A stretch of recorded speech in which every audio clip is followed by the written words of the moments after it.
Hey everybody, it's me, Angel Benton, and it is time for another edition of Angel Sudsy Recap, where we delve into the world of daytime television and we do a few reality shows on the side.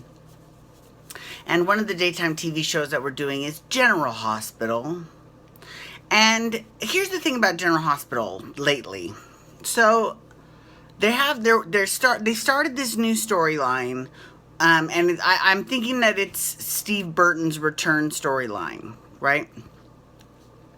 And for those of you that don't know, Steve Burton used to play Jason Morgan. He left the show, and he was on the show for like 20 years. He was on the show forever. He left the show. He then did a brief stint on Young and the Restless as Dylan McAvoy. But anyway, so he left the show, and then they recast with Billy Miller. But he was amnesiac with a different face because he had gotten into some horrible accident and they had to do reconstructive surgery in order to save him. So, the same old soap crap, right? But it was a compelling story just because Billy Miller's a really good actor. And he's my birthday buddy. But now Steve Burton is, coming back to General Hospital, and Billy Miller is not going anywhere. So there's going to be both of them on the show. So it makes me wonder, how are they going to fucking do that?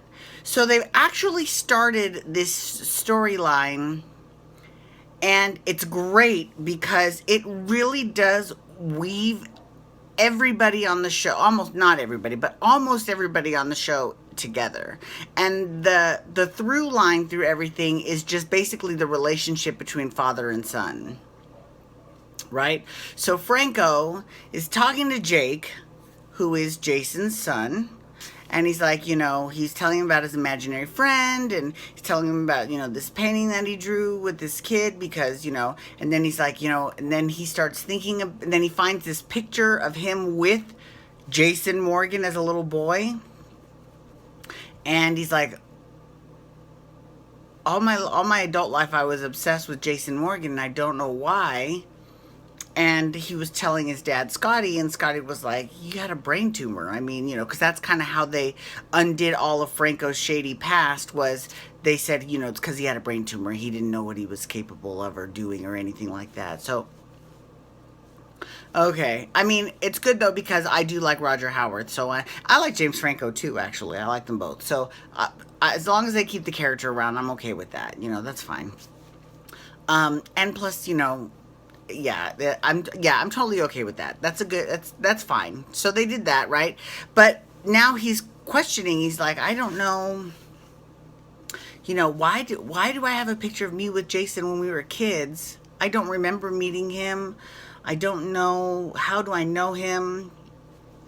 And Scotty's like, are you sure that's Jason? That could just be some random little blonde boy. I mean, you could have been at the park playing with him, and his mom decides to take a picture of you two, or something like that. Like, it could be random. And he's like, so what I would do is, I would ask the woman who set all of this up, Heather Weber, his mother. So we'll see. That's kind of how they left the show on Friday, is that we'll see. Because, and the way the whole father and son thing, is that,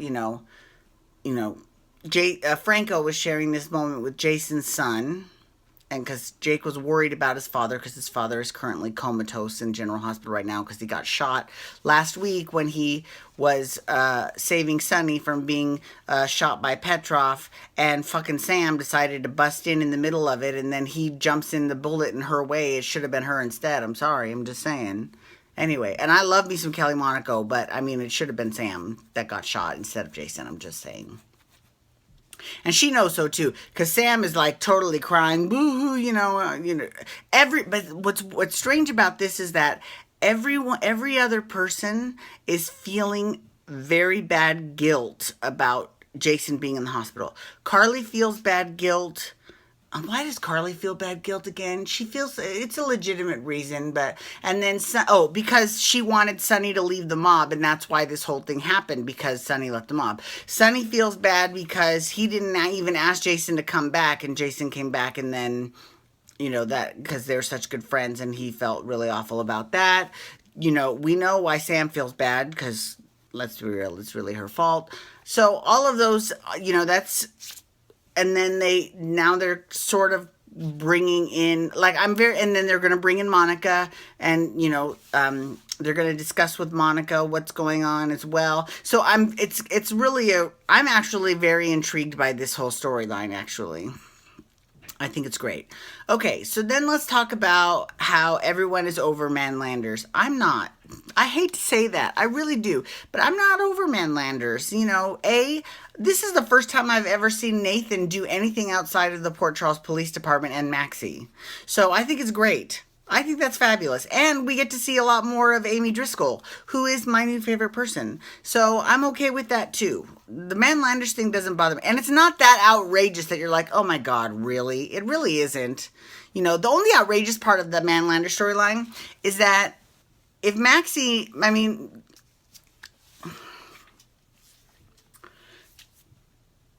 and I'm going to chalk this up to, computer writers that maybe might not be that, I'm not computer writer, soap writers that might not be that computer savvy, because here's the thing.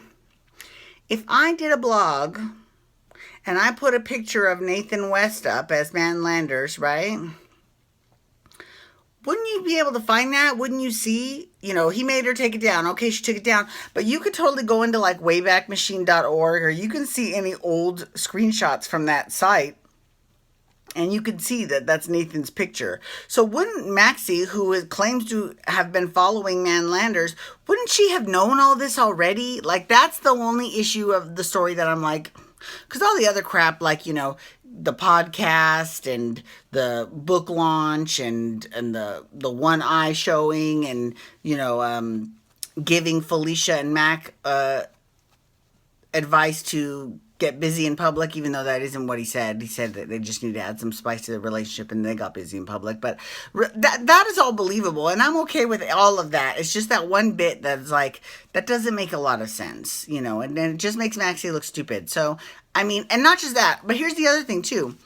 Even if she didn't know about this whole waybackmachine.org and all that other stuff, Spinelli should. Spinelli's like this hacker, right? So he would know that he can find, if it's on the web, it's on the web, right? Even if you take it down, it's going to be up forever. So that whole thing, that's the only aspect of that storyline I really don't care for. Hayden left the show. She's done. She told Finn that she lost the baby, and that's why, and she's not going to burden him with being with her. But she really didn't lose the baby. So I'm thinking that they left the door open, in case they want to bring her back. They can bring her back in 9 months with the baby, right? And Finn checked himself into rehab, so he's going to kind of be off the canvas just for a little bit. And that's cool.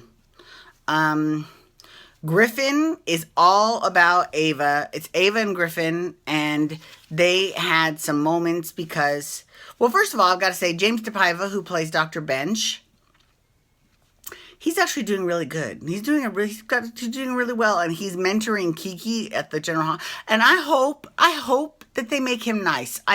There's a lot of bad people already in Port Charles. We don't need another bad guy, right?